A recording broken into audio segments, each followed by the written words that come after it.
जय जगन्नाथ नमस्कार welcome to RB teacher support मु राधा सार आपण मानक सामने नुआ टॉपिक नुआ वीडियो आज टॉपिक 8th पे कमिशन संपर्क में 8th पे commission the constitution of panel fitment factor केबे कमिशन लागू हबो सरकारी कर्मचारी मानकर आशा कोन रही फिटमेंट फैक्टर केते आसीबो से संपर्क में आज वीडियो को शेष पर्यंत देखंतु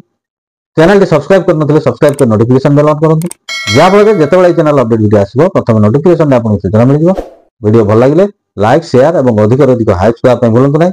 कमेंट सेक्शन में आपर वैल्यूएबल कमेंट्स देवाई भूलिए ना जनवरी 2025 केंद्र सरकार तरफ सूचना दिगला प्रधानमंत्री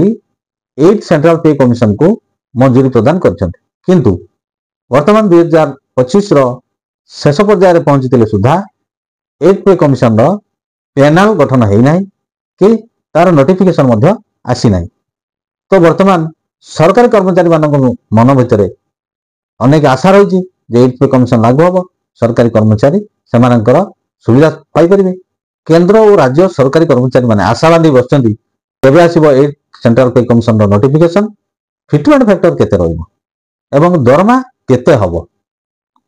आमे जानि 7th पे कमिशन रे सरकारी कर्मचारी मानकर दरमा फिटमेंट फैक्टर अनुसार निर्धारित होता किंतु 8th पे कमिशन रे फिटमेंट फैक्टर आसीबो कि अन्य किछि आसीबो किछि स्पष्ट होई नै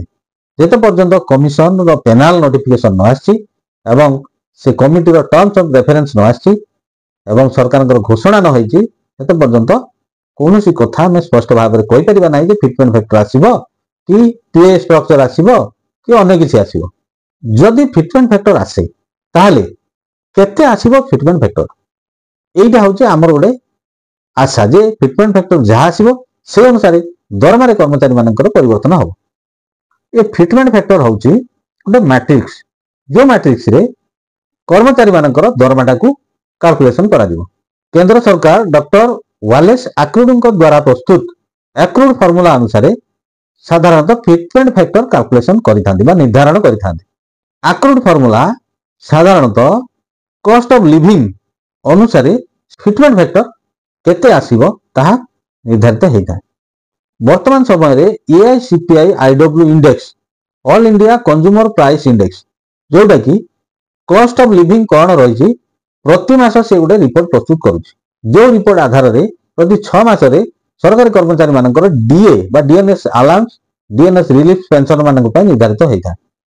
तो से गोटे मुख्य भूमिका ग्रहण करता है जे कॉस्ट ऑफ लिविंग कर्मचारी मानकर बा लोक मानकर कौन रही फिटमेंट फैक्टर कैलकुलेशन समय ताकू विचार को निया जाए वर्तमान पर्यंत एआईसीपीआई इंडेक्स रो जहा रिपोर्ट आसुची एवं विशेषज्ञ मानक मत अनुसार रिपोर्ट जहा रही सरकारी कर्मचारी मानकर 8th पे कमिशन लागू होला परे फिटमेंट फैक्टर जदि भी कार्यकारी हुए ताहले केते हबो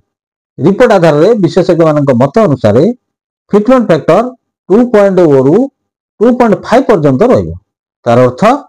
सरकारी कर्मचारी मानकर मूल दरमा जोटा बेसिक सेटा मूल दरमा जहाँ फिटमेंट फैक्टर आसीबो से अनुसार मल्टीपल हो जदि 2 टाइम्स आसे ताले मूल दरमा मध्य डबल हो राज्यसभा रे केंद्र राष्ट्र अर्थ मंत्री श्री पंकज चौधरी मत अनुसार केंद्र सरकार विभिन्न राज्य एवं स्टेक होल्डर मानक पाखरु टर्म्स ऑफ रेफरेंस ग्रहण करछंती ताको विचार करछंती एवं सठिक समय रे 8th पे कमिशन रो पैनल गठन करा जिवो एवं तार नोटिफिकेशन आसीबो